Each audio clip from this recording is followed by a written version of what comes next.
To start things out, tell me about Big Cat Rescue. What is the purpose of this place?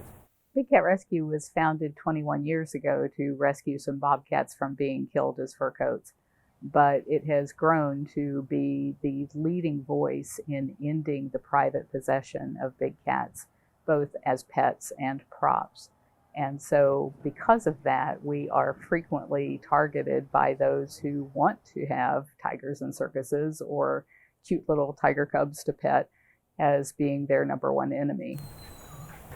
So cool. So this is how a tour would start. Yes, this is the waiting area.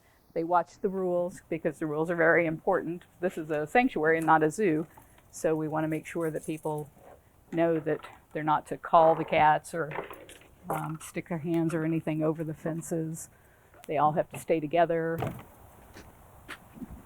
So there's no hey here kitty kitty or nothing. Right, because the cats hate that. These are two of our interns here that are feeding Riza the cougar, and I see Lisa's back there on the other side, or maybe that's Rich. Rich is back there feeding Riza. She's one of our most recent rescues.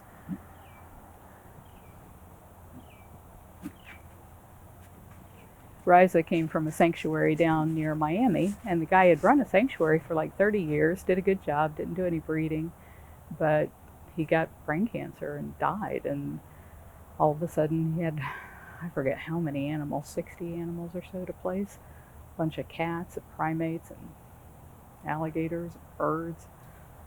Back when I was 17, I used to breed show cats, Himalayans and Persians, and I would never do that now that I know about what goes into breeding Himalayans and Persians.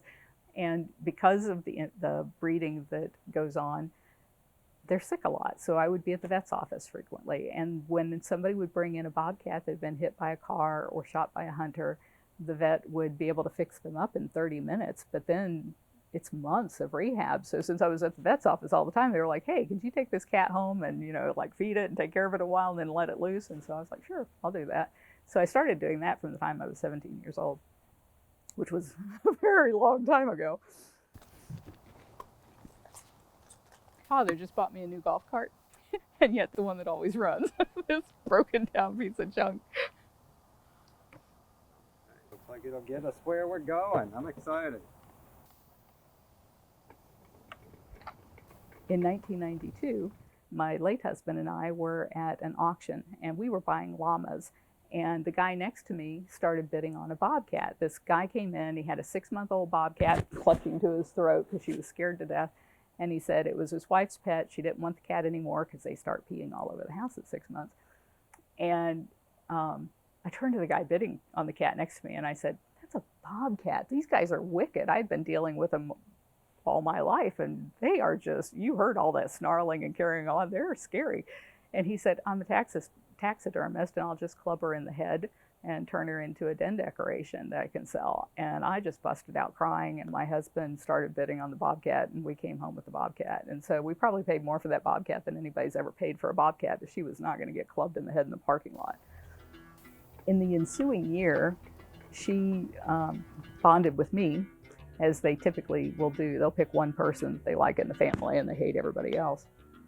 And so my late husband, decided he wanted one that would like him. And so he started calling around. And this guy said, well, I got kittens, but you got to drive up here. So we drove up to Minnesota. And it was my late husband, my daughter, who was 12 at the time, one of her little friends from school. And we're in a van and we pull up to this place. And it's these metal sheds. And we went inside. And in the corner, there was a whole pile of dead cats. And they had just cut this part of the belly off, because that white fur with the spots is all that they use. And then they feed the rest of the cat back to the other animals there, the foxes and the mink and the other cats. And the flies in there were so thick, we had to put handkerchiefs over our faces just to be able to breathe. And this guy's pulling kittens out and showing his kittens. And I'm like, is there this big of a market for these guys as pets? And he said, no. He said, this is a fur farm. And he said, when they get to be a year old, we slaughter them for their fur. And I busted out crying, and it was like this freight train going through my head. I could barely even, I just could not believe what I was hearing and what I was seeing all at once. And I heard my husband, like he was way off in this echo, say, "How much for every cat here?" I didn't know cats were used for their fur. And so after we rescued those 56, I started calling around, and we went to 2 more fur farms. And the deal we made was we would pay top dollar for every cat there, as long as they didn't kill cats again for their fur. And when we did that, we ended the fur farming of exotic cats in this country. They're still being farmed in Canada, but not in the US as a result. And then people started calling and saying, "Hey, would you take my tiger? Would you take my lion?" I'm like, "What are you people doing with lions and tigers?" And so that was how the sanctuary grew beyond the original fur farm rescues.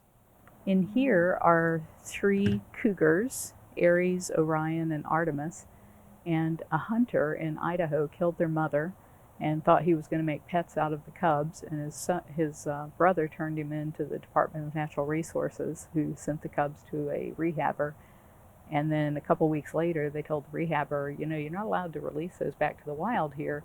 You'll have to either send them to a zoo or kill them." And she didn't want them going to a zoo because they'll just breed generation after generation of cats for life in captivity. They've all been fixed so that they can stay together. And their cage is like the size of a football field going down that way. And then it's got 3 pods that come off the sides so they can have separate space if they want, or they can run up and down that long corridor. There's another one. So what you're saying is that spay neuter is a big deal even in big cat rescue. Yes, it's a prerequisite here. Either you have to live by yourself or you have to be spayed and neutered. The only way that we allow people to visit is on a guided tour. So I have to have enough tour guides to go around and make sure that for an hour and a half that they're here, they're learning all of the stuff that we've been talking about so that they do know how to make good decisions for cats and they do know how to help. We have over 100 volunteers and they do all of the animal care. So all of the cage cleaning, water bowl scrubbing, cat feeding, all of the training, the operant conditioning that we teach the cats to do for medical purposes, all of that is done by volunteer help. The cats are given plenty of space to hide. They don't have to be out on display. We feed the very best food possible. It has all of their vitamins and minerals mixed into it. We have great vet care, and we do something called operant conditioning, where we train them to do the things that we need them to do for vet purposes. We don't train them to do stupid tricks, but we train them to lean up against the side of the cage so that we can give them their shot. And the way we train them is through positive reinforcement, giving them a treat if they do what we want them to do. All right, circle back. Hi. Hi, Oh, hello. this is Tracy Bishop. This is Jennifer. Hi, Hello. Jennifer. Jennifer has been with us how many years? A little over 13 years. Yeah, a long July, I time. think it'll be 14. So you may have heard about that lion that escaped from the place just a little bit north of here yesterday, and the press was here earlier, and I couldn't be here, so we asked Jennifer if you would talk to the press about the lion escape. So thank you for doing that. No problem. No problem. 6 o'clock tonight. Wonderful. Thank you. Sure. We'll have fun. Well, now, what's the situation with an animal like that? They managed to tranquilize her. She called somebody that came in and tranquilized the cat, and they were able to get her back into her cage. But almost always that results in the cat being killed because law enforcement doesn't carry the kind of sedation equipment necessary to do that or have the expertise. And when there's a lion loose in a neighborhood, that's something that you just can't screw around with. This is a cross between a serval and a caracal.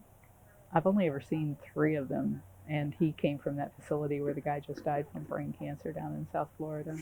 And he's all anxious and pacing up and down because it's about time for him to get fed. Oh, is that what's happening Yeah, here? so they're bringing in the food. He's like, yes, yes, yes. It's their happy time of day. So apparently he is very grabby, and that's why they've got his door down so they can get the food in safely and then they can open the door. We don't have to do that with many of our cats, but I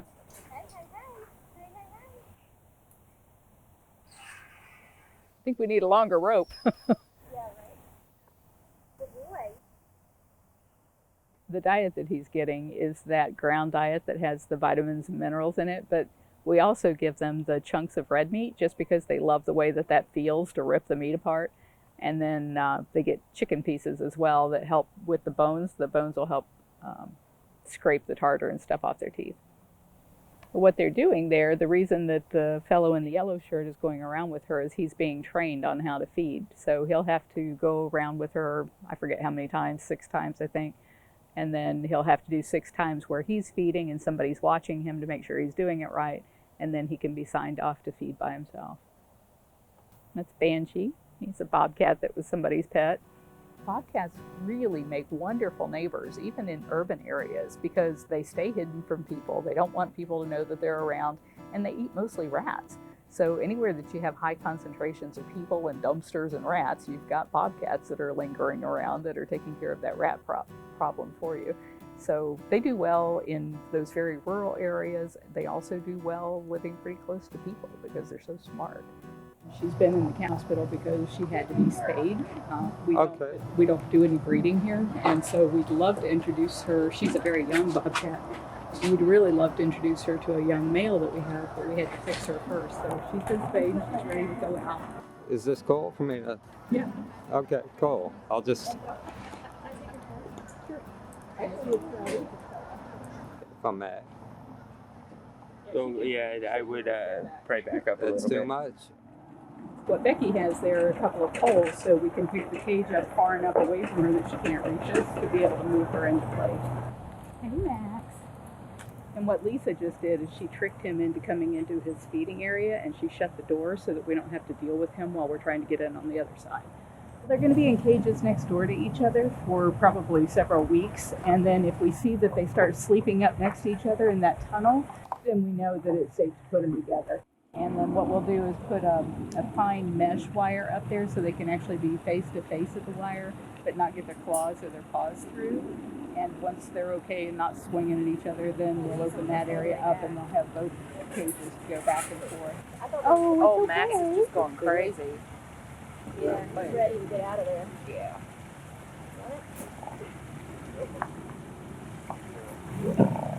Once your ankle's damaged, she's fully clawed and can really cause a lot of damage if she gets a hold of anybody.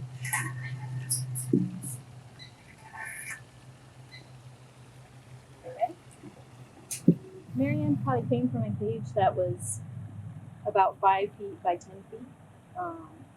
They hadn't been cleaned in months and months and months. They were just filled with feces and dirty hay, very muddy. They only had small little dog houses or carriers to get out of the cold.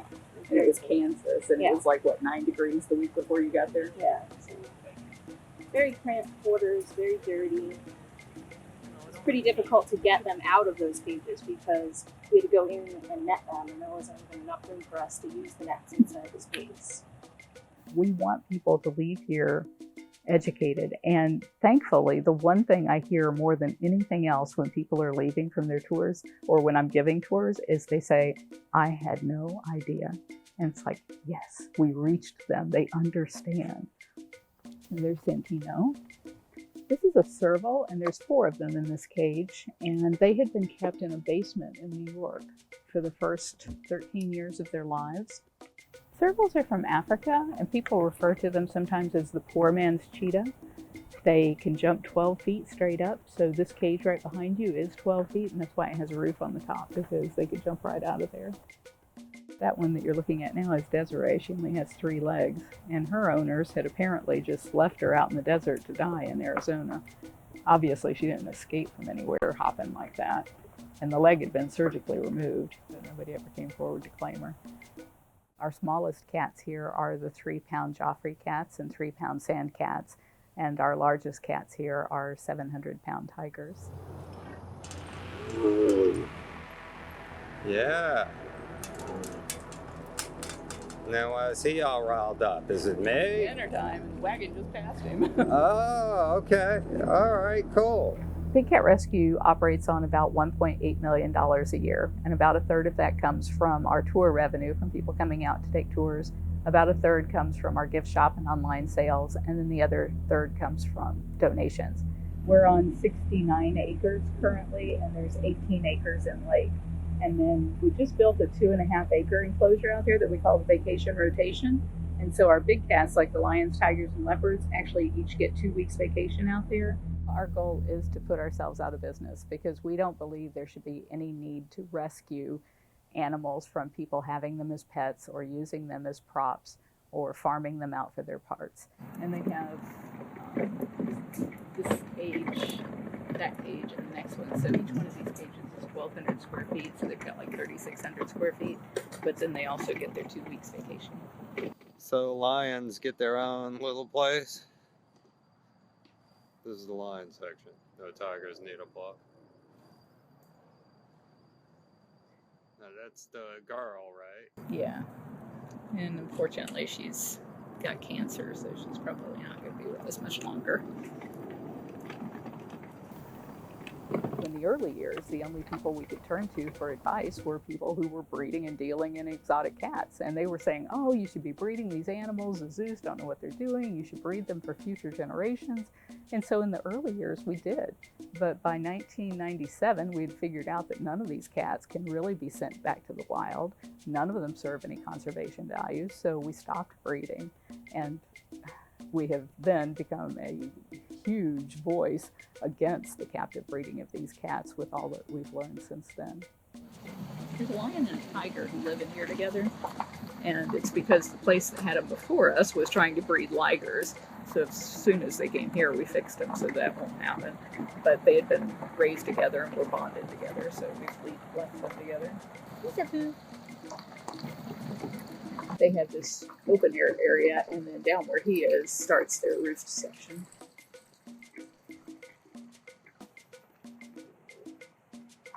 I think his door might be down because of it being feeding time. And then this tunnel is what gets them across from one side to the other so that these tigers can go all the way over to the vacation. So they were going to breed the white tiger with the lion? To create ligers.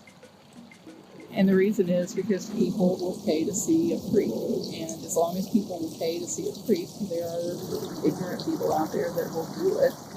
And it's a horrible thing. They often suffer from a condition called giganticism, where when we grow up, usually by the time we're 25 or so, we've stopped growing. And with them, they don't stop growing. They just keep growing and growing and growing until they die. We were the first organization that came out publicly in the 90s about how all of this inbreeding had gone on. You know, everybody was calling them royal white Bengal tigers, and it was like, that's just pure nonsense. There's no special species of white tiger. It's just inbred golden tigers. And in the 90s, we were contacted by the veterinarian who had worked for Siegfried and Roy. He had something like 250 of their tigers and other people's white tigers in his practice. And he said, here's the genetics on this. This is why this is so wrong. And you guys are a big enough voice out there and not afraid to speak up. Would you take it out to the public? So we did. And we hammered away on it on our tours, on the internet. Every chance we got, we talked about it. And finally, in 2011, the American Zoological Association barred their accredited zoos from breeding white tigers anymore. So that was a huge success for them to finally come forward and say, all right, it's wrong. We're not going to do this anymore. Oh, in Norway. I had no idea. I told you, that's what people say all the time. I had no idea. Right now, there are 3 tigers living in there that are siblings, so they've been together their whole life. This was the remains of their Christmas tree and presents that they trashed. We won't be able to get to that until we move them out of here. And the way they get to this cage is through these tunnels that we're about to go through. So it's a drawbridge that goes down, and then the sides flap in, and then we can run the cat across. And all of the other cages are back there and over there, so they make a big circle where we can run everybody and give them their 2 weeks vacation. And these guys, since there's 3 of them, they're getting 6 weeks. I think people want to touch the wild, and they so desperately want to connect with nature. We live in an environment where most of us don't have to go out and hunt and gather in the forests anymore. And so we've completely forgotten our place in society. And in places where lions and tigers run free, those people don't have those kinds of animals as pets because they understand these are predators that want to kill you. But here in America, we don't have lions and tigers running loose in the wild most of the time, except when they escape. And so we've lost that respect for who they are and are trying to force them into our world where we can have that contact with them. And I feel like that's just wrong. Hey, Daddy. This is Bengali. He's another circus. He's hiding behind the plant. We can't see you. You are hiding. Hey. And the noise he's making is jumping. And this tiger talking. Hello, how are you?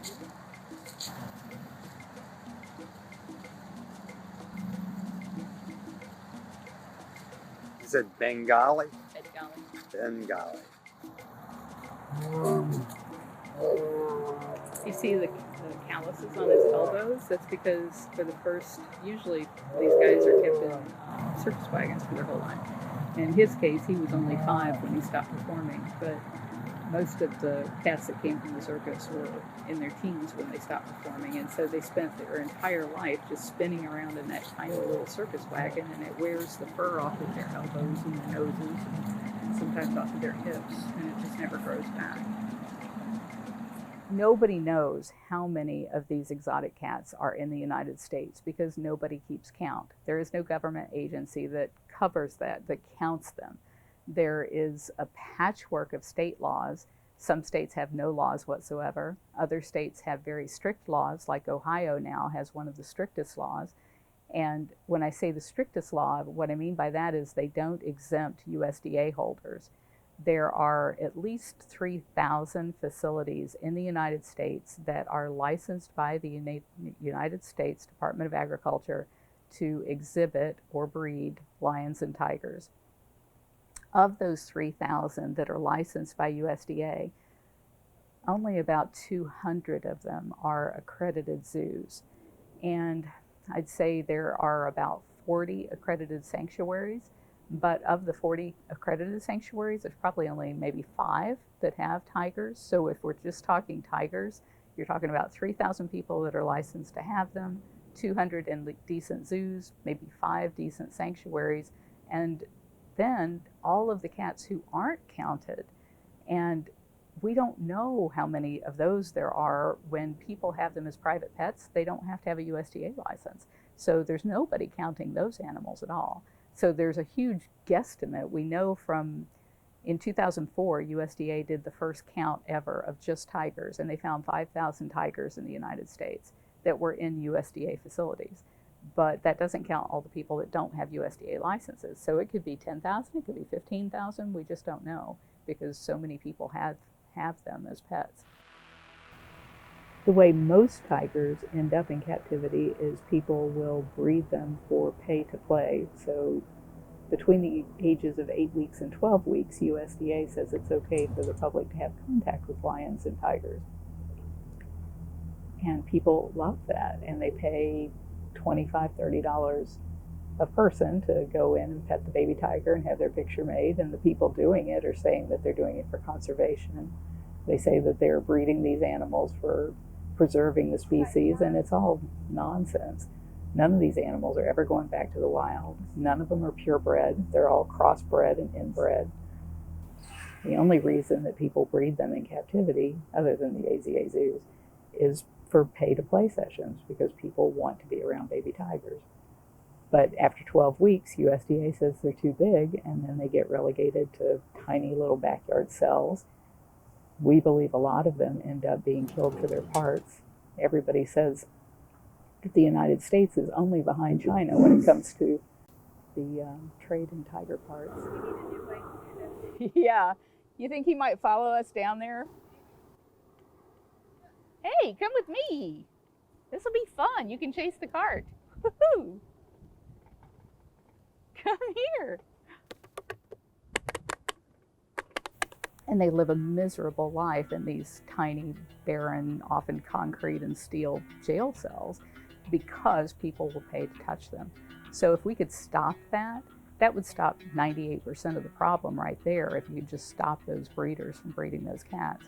As far as our attitude toward breeding cats for conservation, none of these tigers that are in private hands are purebred. So none of them could ever go back to the wild. None of them could serve any kind of conservation value. The ones who are purebred are managed by the accredited zoos in their species survival plans.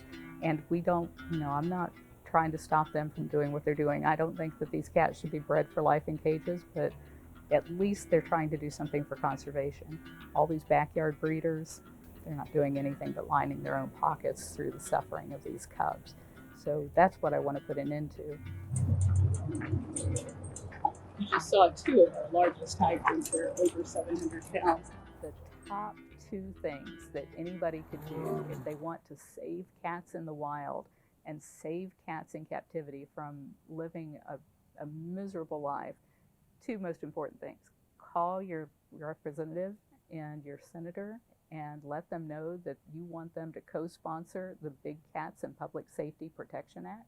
And the second thing is, don't pay to play with cubs or to see them. If you're not paying to play with them or swim with them or see them in zoos, then they'll stop breeding them for that purpose, and you will save tens of thousands of lives. That's what these guys were. They were cubs that were bred to be petted, and then when they couldn't be petted anymore, they were shoved into tiny little backyard cages. That woman had an escape, and when they came in and confiscated her cats, they sent them to a facility in Texas, but that facility took on 23 tigers, and these tigers cost us $10,000 a year just for their food and vet care. That doesn't include any of the overhead of running the sanctuary. Is it a hopeless cause? I don't think it's hopeless, and I really see the light at the end of the tunnel. But the very first step to saving the tiger in the wild is banning the private possession of them. And here's the reason, and sometimes it's hard for people to really follow this, but what happens is if somebody kills a tiger in the wild, they poach a tiger out of the wild, they can smuggle that product into anywhere in the world, including the United States. And on the US end, if they get caught with it, they can just say, that's my pet tiger that's in that body bag there, and nobody can prove any differently. And so they can keep sucking these tigers out of the wild and covering it with the smoke screen that's created by not even knowing how many tigers or where they are in this country. So if we could first get a count on how many tigers are here and then ban the private possession so that people can't keep importing them and bringing them and breeding them and doing all of the stuff that they do, we can keep a closer wrap on what's happening with our tigers. What's happening in China is they are farming tigers to be used for their parts. But when they create a demand for tiger parts like that, then people want the real product, the wild product, and so it creates more demand for those tigers that are in the wild. Is this their bridge or your bridge? The bridge that keeps them on their side of the lake. The fencing goes all the way down to the bottom. There you can see on the bank. Here's my guppy.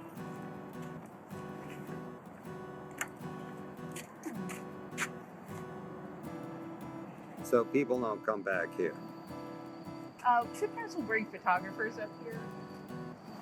We don't bring the regular tours through here because the bridge is narrow and tricky. China doll. She was a pet. And the people had 2 tigers and 8 cougars, and the fellow found out he was terminally ill the same month that his wife turned up pregnant. And what are you going to do with 2 tigers and 8 cougars? So we took the 1 tiger and all 8 cougars, and thankfully they did find a home for the other tiger. But it's really hard to find a home for a cat that costs you $10,000 a year. What if we fail? What if the tiger ends up being completely poached out of the wild because we don't stop the private possession fast enough and they're all gone? Seeing a tiger in a cage for our own benefit and our own amusement at the expense of that magnificent animal, I just think that's wrong. Those guys would have 400 square miles of territory in the wild. They run and roam for days, and we're going to put them in some jail cell because we couldn't figure out how to save them in the wild? I don't want to see that for them.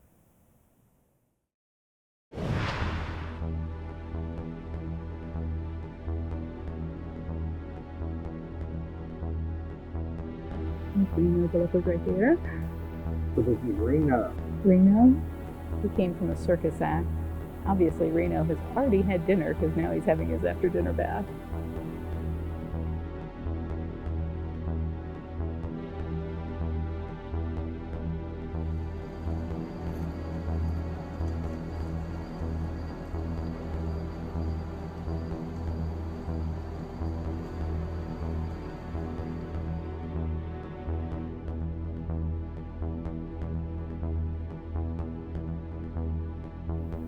you can see the squirrels go in there and steal their food.